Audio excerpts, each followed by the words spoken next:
What's up, YouTube? It's your boy King Ray Kage, and I'm back with another video. I know it's been a while. That's another video for another day, but that's not a hint or there. And you know what line I stole that from? Go ahead and introduce yourself. It's the homie. It's the thumbhole general. It's the homie young seven man, the youngest of the seven men, the greatest that has ever been. Was popping with y'all.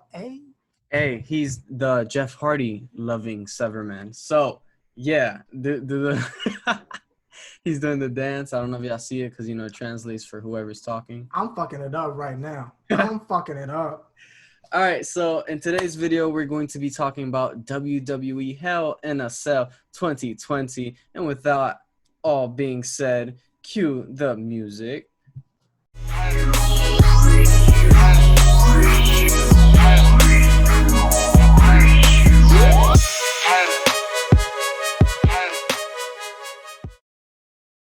Anyway, let's get on with the card. It was a stack card, man. That one of those filler matches when we ever get into, man, one of those had to be changed with something else. And I know you're gonna agree with me, but that's for a little while. Something got changed? No. Like, man, you making me nervous, dog. Look, I'm saying if that match was on the card, then this card would have been like amazing. I'm a little lost on what's going on because I didn't watch the pre-show. What happened? No. I'm talking about a match that didn't happen at all. Yes. I got you. I'm sitting here like, what the fuck are you talking about? Okay, I got you. Bet. Yes. What did he say? Yes, what I said. Anyway, let's go ahead down the card. This video is mainly gonna be like what we thought about each match in particular, and at the end, towards the end, we were gonna grade it individually out of 10. So I'm gonna let you go first since you're the guest. I just want to say, like, in general, more so me, I'm notorious. Roman versus Jay. Before we even go there, I'm notorious for shitting on WWE's product. I think it's been ass. I think it's been lazy. This is not only the best pay-per-view I've ever fucking seen from this company, but there was not one match. I don't give a fuck what anyone says. There was not one match where I told myself, okay, I can go get food right now. I was glued the entire fucking time, bro. Not one match. Not one fucking match was ass. I couldn't agree with you more. Shit's insane. So, Roman versus Jay Uso. Go ahead, sir. Match of the goddamn year. I mean, listen, like, I know, like, it wasn't the best technical bout, and arguably as far as the content, it was the same match again. But because of the story and having all them motherfuckers in the ring and this new time that Jimmy gets involved, instead of throwing I thought the throwing the towel shit was corny, but this time him literally getting involved when his brother's fucking dead, and then he gets in the guillotine shit, and he's like, he's like grabbing, like, bro, help me. I'm fucking dying over here with the tears in his motherfucking eye. And then Roman Reigns, not only did he get new teeth, but he took acting classes. Did you see that motherfucker shed multiple tears? Yeah, bro. Like when he was saying sorry, I actually thought that he was actually saying sorry. He was crying. Yeah. But them acting classes work because he just flipped the switch like bam, and he just guillotined the hell out of Jimmy, I believe. Yeah, it was Jimmy. Yeah. And then he basically chokes him out, having Jimmy touch Jay, asking for help. Well, not even asking, like looking at him like, nigga, you better help me. Help me. Yeah. But dang, that match was a promo. Let's all be honest. It was a promo. But it was a really good storytelling. I was entertained. We were glued into the edge of our seat, table, whatever you want to call it. I don't give a damn. I'm just going to go ahead and say it. This was probably the best match of the decade. It's a good fucking match. It was a great match. And I'm not even shitting on AJ Styles versus John Cena, but this was a really good match. Fuck that match, bro. This shit had a real story behind it, bro. That was more than just, oh, I got muscles too. Slap, slap, slap. This had a real fucking story. And we gonna get to how you build a real story later on in this, but we gonna wait. I ain't tell you about it. I ain't tell you about it because I wanted it to be a surprise. But this is an example of how you have a build and a real fucking payoff. That shit was and who fucking saw Roman Reigns being the best thing about the company? Flashback to a year ago, I hated this motherfucker. Let's flashback to a whole year ago. I was just about to say that.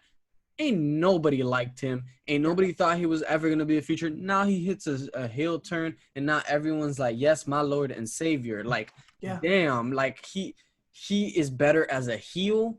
Yeah. I can't express this enough. Turning him heel was the best decision for his career. And now the other championships he won as a face, like when he was a face, all the titles, they're really not going to matter. They're going to be like, oh, that badass Roman Reigns got like 16 championships in a decade because he was the best. He took them acting skills, and now I would say he has a really good promo under him. And that's not even adding the fact that he has Paul Heyman right next to him. And that's the best part.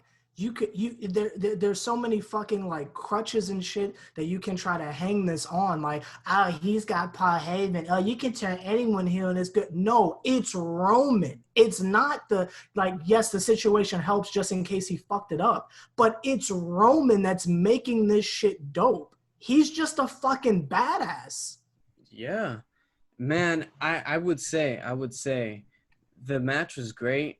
Like, but the fact that he was technically killing his own cousin, and then Paul Heyman, the guy who turned him heel, was looking at him like, "What are you doing? Like this is like honestly." Paul Heyman was like, "Oh, I have nothing to do with this. I don't want anything to do with it." At the end, where Roman walked up and hugged Jimmy and Jay Uso's dad and his own father, and then he was crowned. That was like,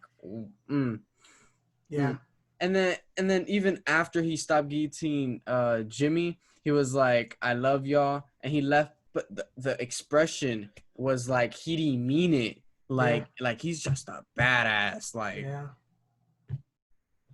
I don't even know what else to say. It was 15 stars out of 0. At least, because that thing was like at least 10,000. I'd watch that again.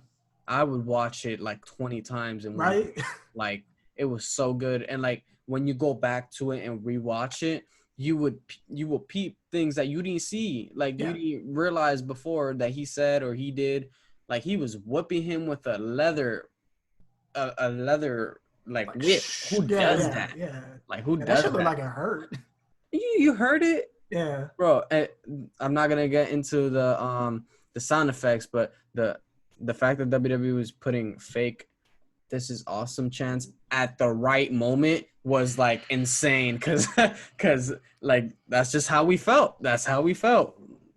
Hallelujah, right? I'm not gonna shit on WWE right now. I'm gonna let you slide with that. I'm not gonna shit on WWE right now with these fucking crowd noises. But yes, it was well timed. It was well timed. Yes. We will add. Next match on the card, unless you want to say something else. Nah, because we don't want to suck their dick too hard. Okay. So, next match on the card, Jeff Hardy and whoever he fought in fucking Elias. Such a waste of a feud. Named Elias. Someone walks with him and he thinks it's cool. So, I thought that match could have been way better. And this is the match I'm talking about. Like, the fact that I'm going to praise WWE for it, but the fact we finally got Jeff Hardy in a pay-per-view again is like mind-boggling. I would think that it would have been so dope if it was Jeff Hardy versus AJ Styles versus Shinsuke Nakamura. Mm-hmm. That would have teared the roof off. That's the match I was talking about. I was like, you imagine if, we get these 3 individuals, put them in a match in a already pretty good, like AJ Styles always has 4 to 5 star matches. He carries people. So if you put him with 2 people like Shinsuke and Jeff Hardy, hey, that's magic. And even on a stack card like this one, this card was really, really good. imagine putting that one filler match where it was supposed to be the bathroom break, but we were still watching because that's Jeff Hardy. That's Jeff Hardy, so we still gonna watch it. So the match was okay. The ending was stupid. I don't know why I would try to hit you with a guitar and you just grab it from me and hit me with it, and that causes you to be the bad person. Like I was the one that was gonna hit you with it, so I'm the heel, you're still the face, I guess. You technically lost. I guess they're trying to build Elias, I guess, but give him a DQ win over, Jeff Hardy is like doing nothing to oatmeal when you wake up in the morning. How do you feel? I am a very biased party, as we're all aware. Yeah. I love Jeff. I love anything that Jeff does. Yeah. So I'm gonna try, call me a contrarian, but I am going to try to shoot WWE some bail. You cannot have Jeff Hardy miss a pay-per-view if you're in the middle of some type of push. We don't know what this is leading to, but we've been hearing ever since this motherfucker came back that WWE is trying to slowly push him into the main event scene. So even though Jeff wasn't technically doing shit, you gotta have him on the card and not the fucking pre-show. You have to have him on the actual card.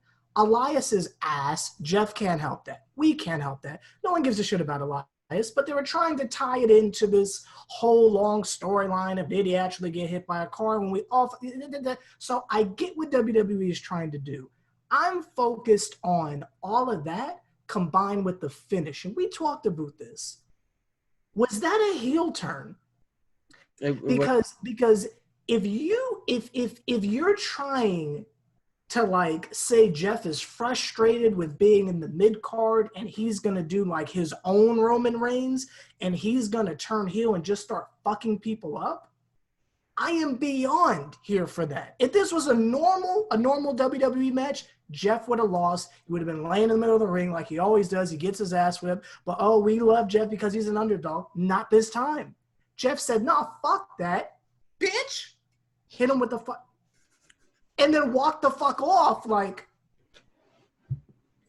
I'm saying, though, I'm shooting WWE some bail. I want to see where it goes because of the finish. If he just plain lost, fuck this match. But no. He got himself disqualified. Babyface Jeff? Babyface Jeff? I like where it's going. I don't know. I would have to sit here and we can have this conversation in 3 weeks or 4 weeks, whenever the next pay-per-view is, so we know what's going on. I don't know.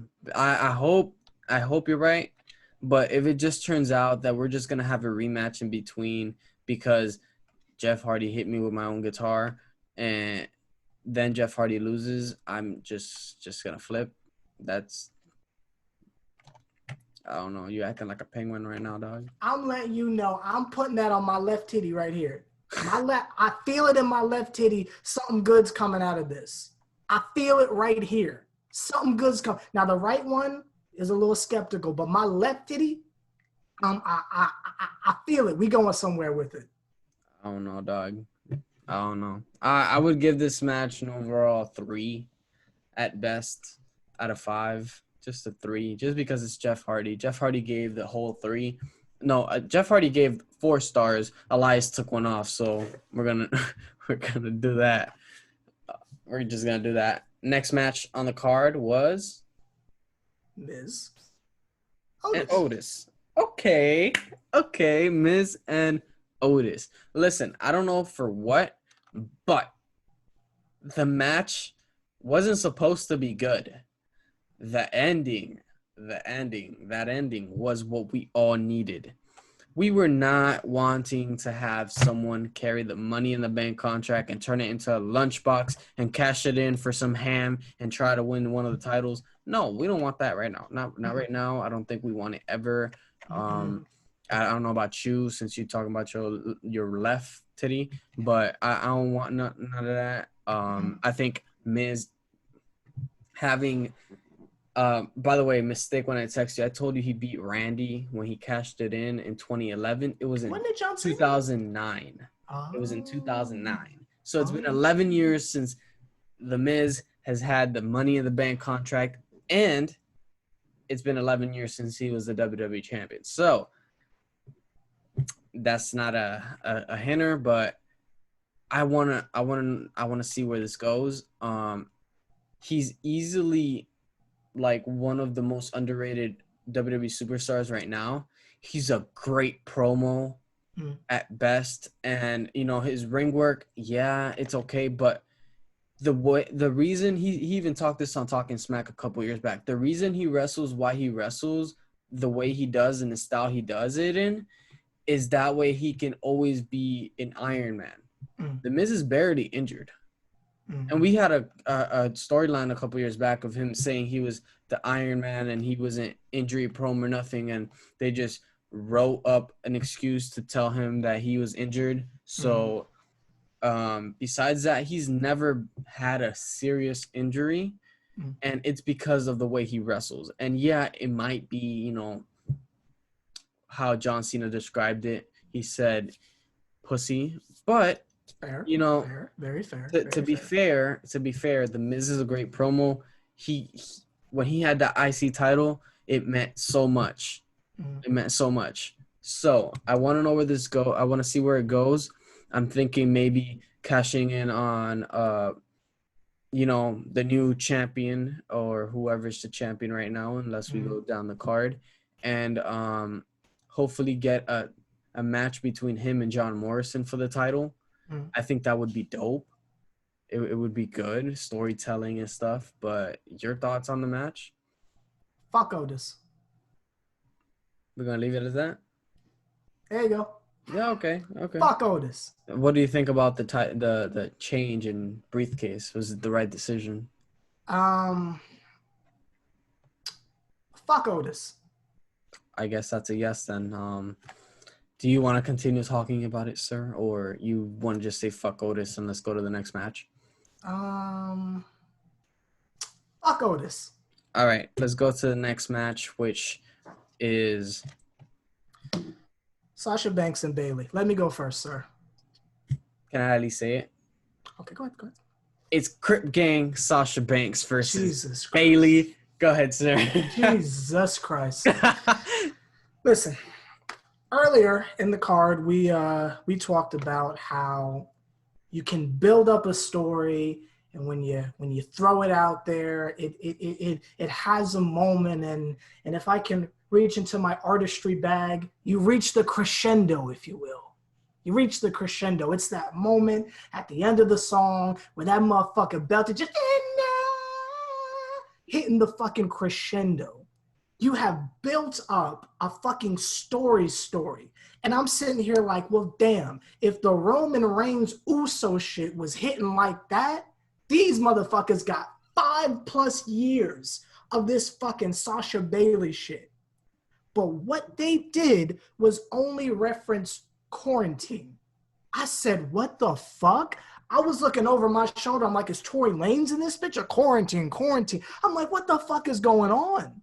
You're telling me that we have sat through 3+ years of these motherfuckers feuding. I'm talking about the Hell in the Cell match where they're climbing up I know you remember this. The motherfuckers is climbing up the tube and Sasha says, fuck you. Kicks her down. We saw in that moment right there, oh shit, they about to feud. They've been holding on to this shit for years. And they only reference Bayley's heel turn to now? That's all we get? These motherfuckers been slick feuding for 3 years. I apologize. That's false. I'm gonna just. And the NXT shit don't count. The NXT shit don't count. For the record, they did mention the NXT match. That shit don't count. That's not the rivalry. I don't know. It did. Just like how every time you have a Randy Orton match, one motherfucker's going to come out and say, oh, Cowboy Bob Orton. That's not a feud. That's not a fucking feud. That's just history. Listen. I just said you were lying because they did mention one thing. But the rest, you're absolutely right. The thing is that I don't know for what reason but the person or whoever they're paying to do these little promos before the match actually starts, they deserve a raise. I mean, what they could use, because they didn't want to use everything else.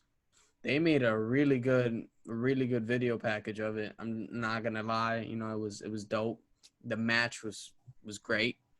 The match was great. Outcome was great. 5 out of 5. I can't say anymore. I'm not there yet. Mm-hmm.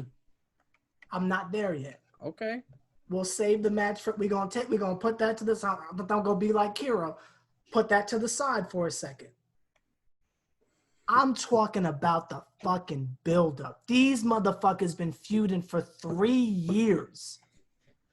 And the only references we get is for the last fucking year. And okay, they said the NXT shit a couple times, but that's not a part of the feud. I'm talking about the actual feud. It's not like these motherfuckers just had history together.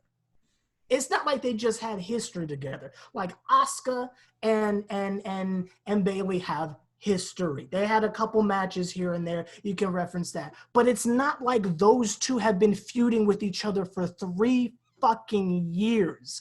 These motherfuckers been feuding for 3 years, and you only bring up the last year. What was the point?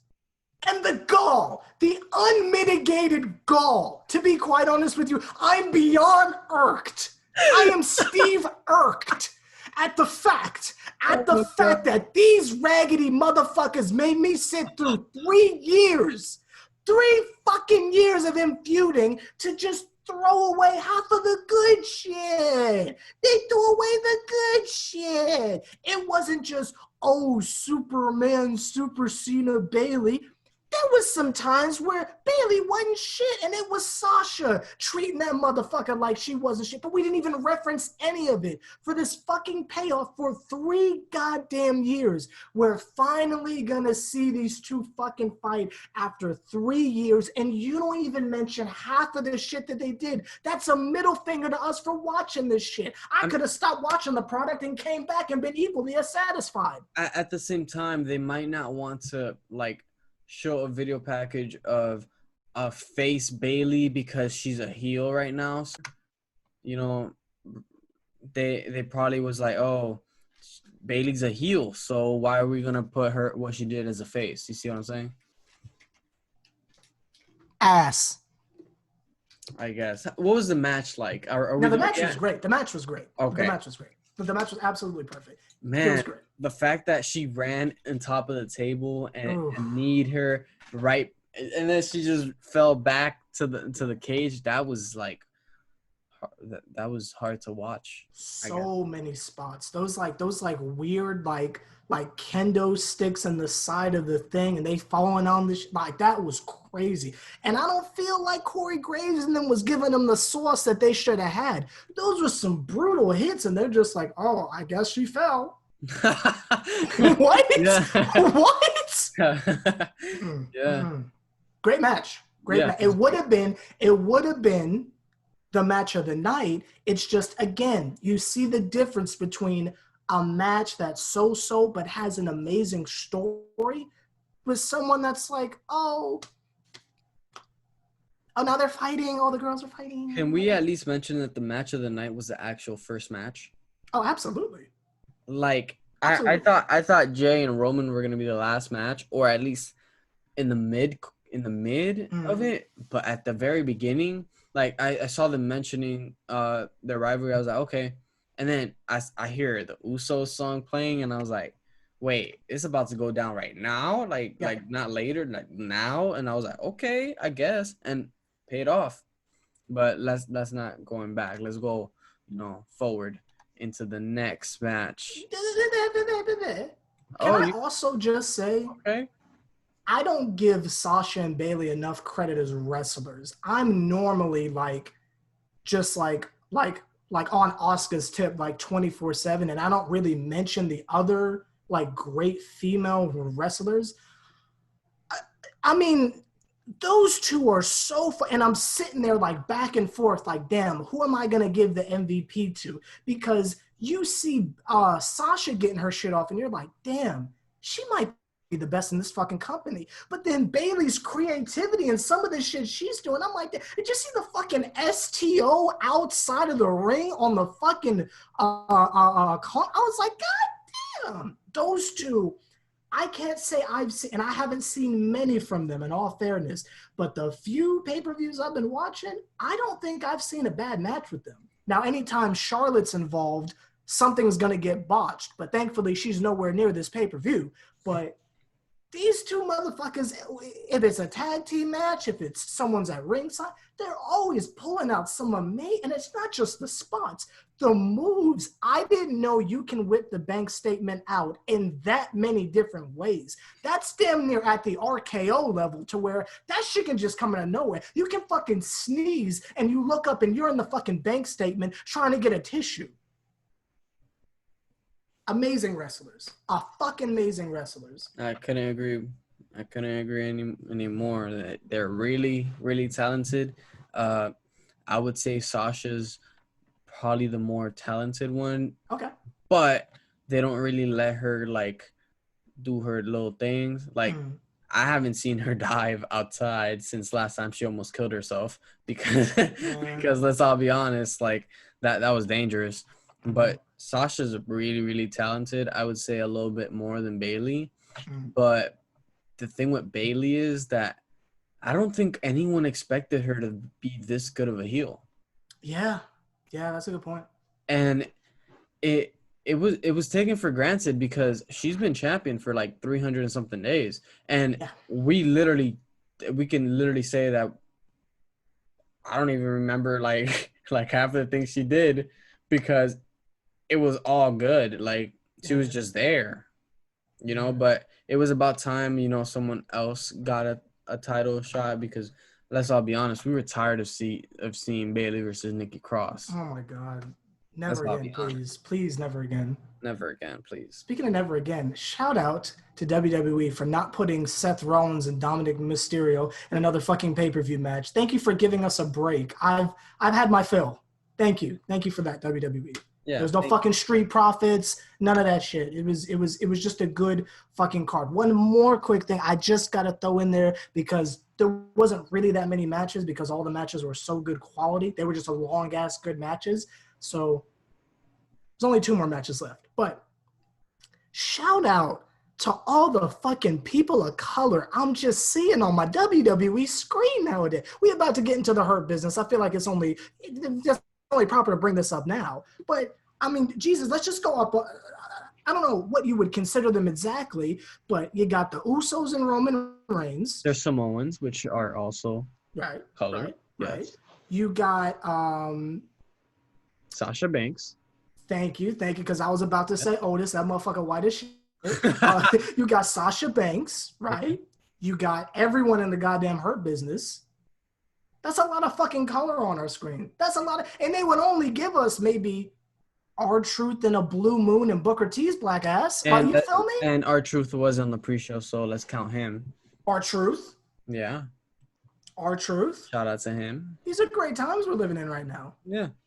Wonderful times. Yeah. Next match. Talking about the Hurt Business. Talking about the Hurt Business. It's the Hurt Business versus Retribution for the 500th time. No, I'm just playing. It was Flapjack from the Retribution against the almighty Bobby Lashley. Isn't Flapjack that motherfucker that was running around with Captain Knuckles? I guess. Who the fuck is Flapjack? I don't even know what to think no more about them. You know, all I know is that it was a United States Championship match. It was. And let's just make sure we all say that Retribution is buried at this point.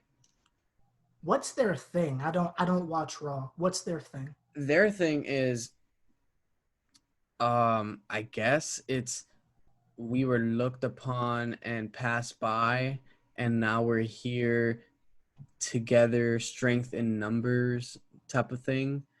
I don't really get it. And the mysterious hacker who's hacking, both Raw and SmackDown, majority SmackDown, was and ended up being Mustafa Ali. He did, he did say, it was him. But that was the big payoff. Yeah, so Retribution's the big payoff of the hacker. He says he's looked upon as weak, so now they're here to save us. I guess there's another Messiah thing going on. I don't really know what their thing's gonna end up being, but I feel like it's just the core. You remember the core? No, who's the core? Remember when the Nexus were a thing and then they broke up and half of them became the core? Yeah. That's how they feel. They feel like the core. Like they were just there. Yeah. Yeah. That's with no Ezekiel Jackson though, because Yeah. Is the Brian Kendrick still on 205 Live, or did he go to TNA? I have no idea. I haven't seen 205 in like a minute. That's a goddamn shame. But I think he's probably still a WWE superstar, I think. Because I did end up seeing him in Up, Up, Down, Down with Xavier Woods and Big E. So that's okay. But at the end of the day, they do have guest people there sometimes. Like Ronda's been there sometimes. And, because she's doing her little gaming thing too. Besides all that, shout out to the Hurt Business. They took shout out to the Hurt Business. Great as usual. W. They're really great. Yep. MVP is literally the GOAT. I am so happy that he did not retire. Yeah. Like when he said he was gonna retire, like it was like okay, like sure, but like he came back and he was like, "I'm here. Yeah. I'm the promo guy. Shout out to MVP. Shout out to the almighty Bobby Lashley. Shout out to Shelton Benjamin. My guy. Benjamin's in the God. And then that boy Cedric Alexander is in there too. So shout out to all the members of the Hurt Business. They're a good group. I don't know if you saw last Monday, but there was a situation where Retribution, The Fiend and Alexa Bliss went into the middle of the ring, and Retribution came out to beat them up, and the lights went off, and when they turned back on, The Fiend wasn't there no more, and Alexa wasn't there. And then after that, they had a match against the Hurt Business. Bobby Lashley made Slapjack, the same person he gave an opportunity to, tap out. No, it was the other one. It's the bigger one. He made him tap out, and then after that, the lights turned off, and The Fiend popped right next to Mustafa Ali, and then started beating him up. And I don't know what's going on with that, but the fact that you have The Fiend with Retribution and also the Hurt Business is like, can we like stop all that? Like, yeah, what the fuck are they doing? Like, I don't know what was the cause of that, or I don't know what they're gonna do with it. But hopefully, if The Fiend ends up like feuding with Mustafa Ali, he probably like changes Mustafa. Like, every time The Fiend fights somebody, he changes them. So hopefully Mustafa like gets reinvented, and then just has a chance to actually be the actual leader of Retribution, because at this point it's really just fill-in faction. It's not like real. Since WWE is just like throwing shit out there and not really caring if it hits or not, I'm gonna do the same thing right now. Bro, did you know that I was the anonymous Raw GM? Oh no! This is breaking news. Only at KingRayKage/YouTube.com. Yep. That was me. Yeah, it wasn't Hornswoggle. It was him. Yeah, it was me the whole fucking time. I was having a tough time in life. I was trying to get through college, and Vince called up and he's like, "Hey," and I was like, "Yo, what's good?" And he was like, "I got some good stuff for you." And I was like, "I bet." And the rest is history. You get stuck into a computer for the. Yeah. It was very uncomfortable, but like I said, if WWE doesn't care about the product, then I don't feel like we should either. But anyway, next match. Last match. Mr. Randy Orton versus Drew McIntyre. You got to say his full name. For the Randall Keith motherfucking Orton. Cowboy Bob Orton Jr. I'm just playing. Man, the match was good.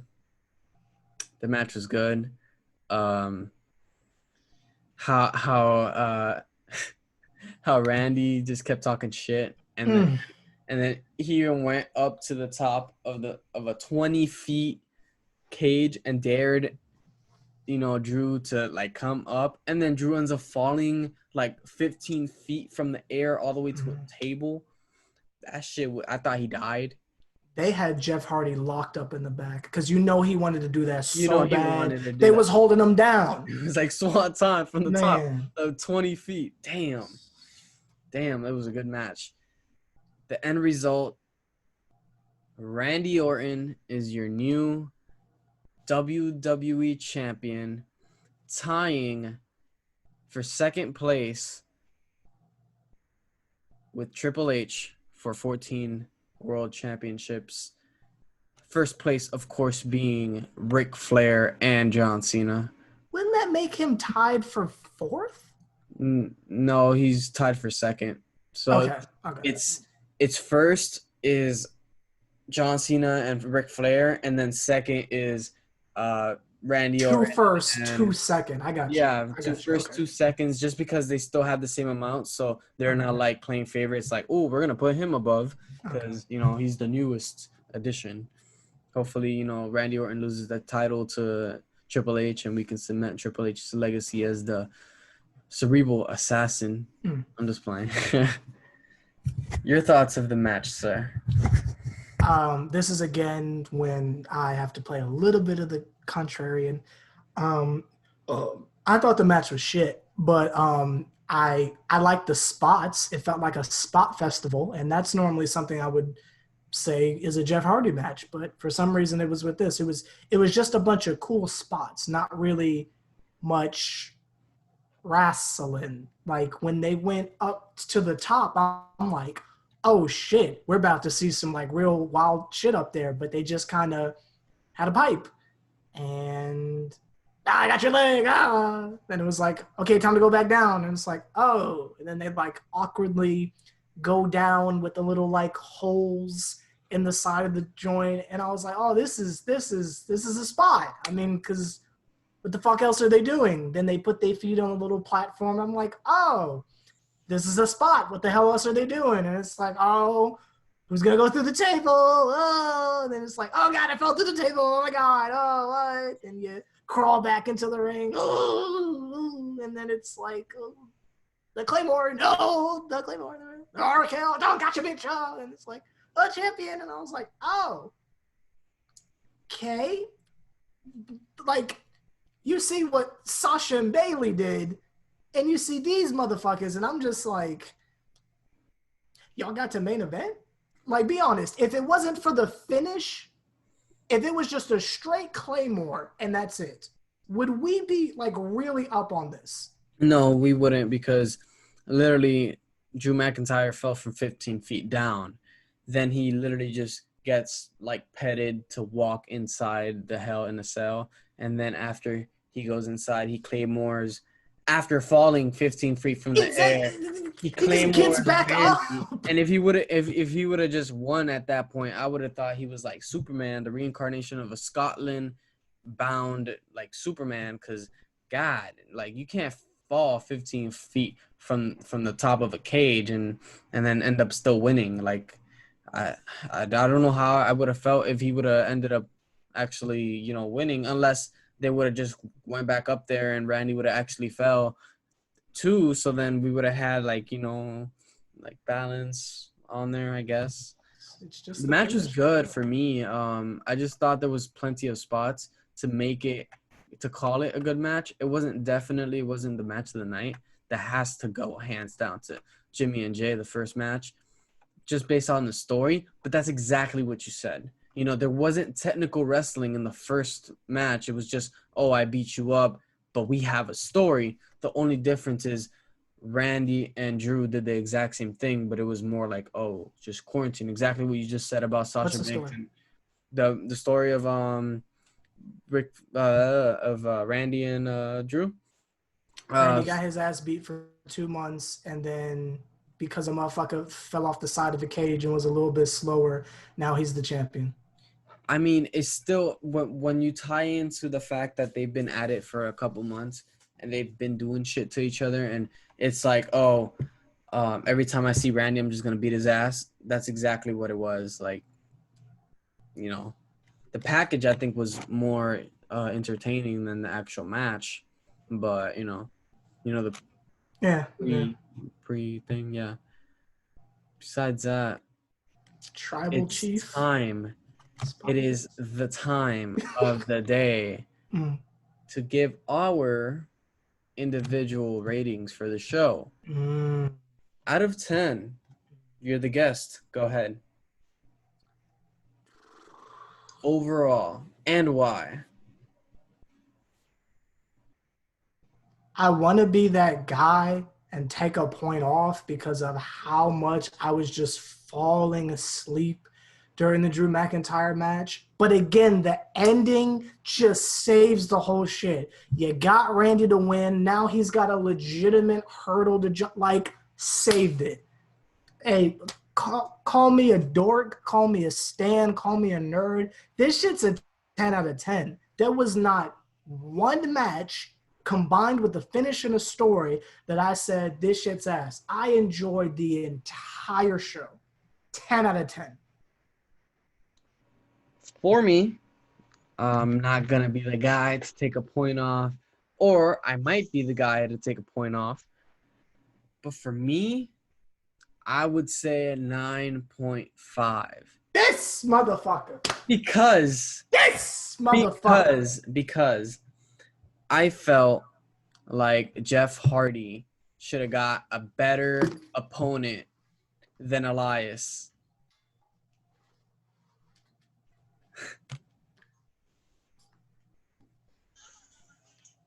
What are you doing?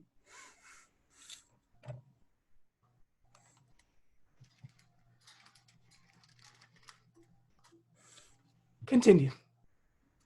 Jeff Hardy should have had a better opponent than Elias. Bobby Lashley should have had at least Mustafa Ali, not one of his fucking minions. And that's why 0.5 is not there.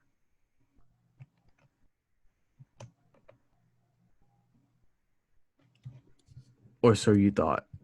10 out of 10. Has to be 10 out of 10. There we go. Yeah, I'm not going to be the guy to do that. But in my opinion, they did deserve to have different matches. But it was a 10 out of 10. Had to be. The matches were great. The actual wrestling in the Sasha Banks and Bayley match was great. The actual story in Jay and Jimmy was great. Orton and Drew, the ending was great. Besides the other filler matches, I guess we have to hold off on Jeff for a little while longer. As for Bobby Lashley, he's still the almighty. But see, I think those two matches being how they were is what makes it a 10 out of 10. Like, we had a moment to, like, decompress a little bit because the Jeff Hardy match was fresh off a match of the year. So it was underwhelming, but we had a moment and there was enough intrigue at the end to make us be like, okay, time wasn't wasted, but coming off of an amazing match, it wasn't like Jeff and them was going to, we can sit your ass down. No, you're not. Same thing with the Bobby Lashley. But let's say you hit the Jeff and Elias match, and after having the match of the year, you hit that underwhelming match, the outcome and everything, but then you look at it and you're like, oh, it was a DQ finish. Wouldn't it have been better if it was an actual pinfall or submission? No. Why? Because Jeff could be turning heel. Well, we don't know that. We don't know that yet. It was because of Jeff. Jeff purposely got himself disqualified. Okay. But what if he comes back this Friday or wherever show he's in, and he's just like, hey, I'm still a babyface? Left titty. I don't know what to tell you. We could talk about this all night. Left titty. We could talk about it all night. Next month, I will be on here with one titty. If this man is a baby face tomorrow night, I'll be on here with one titty next month. Don't, please. This is a PG channel. I'm just playing. This is not a PG channel. You can have your titty out, but like censor it. Like put it like a little black bar on it. I'll have the pasties. Yeah. I will come out here with pasties on. Thank you guys so much for watching today's video. I hope you guys enjoyed today's video. I will be dropping a video on Wednesday telling you guys why I haven't been uploading and explaining my actions for being such a terrible human being. Besides that, Severman, young Severman, do you have anything to say to the peoples? Otis. Excuse me? Fuck Otis. Excuse me? Fuck Otis. Excuse me? Fuck Otis. What? Fuck Otis. You said Take? Fuck Otis. No, not Take?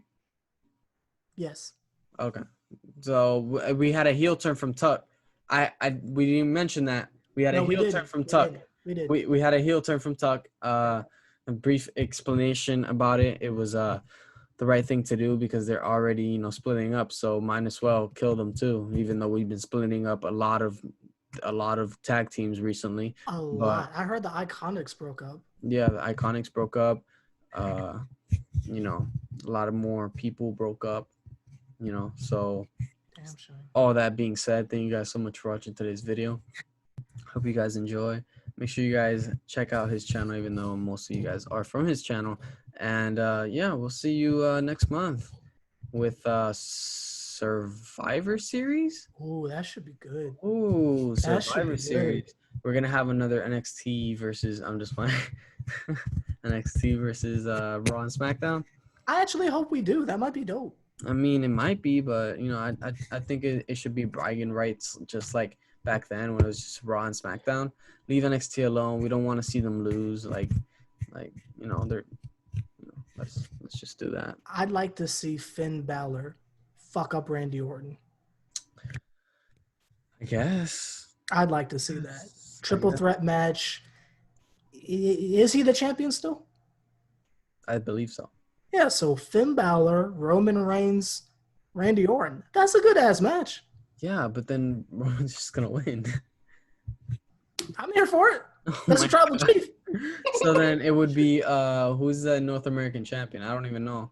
So it would be whoever that is versus Bobby Lashley versus who's the IC champion? Sami Zayn. That's a good match. I guess who's the North American champion? Keep forgetting. It might be you, but I bet the match would still be entertaining. Yeah. So that all being said, thank you guys so much for watching again. See you guys next month, or he'll see you next month on this channel. I will see you pretty soon if God gives me will. Peace.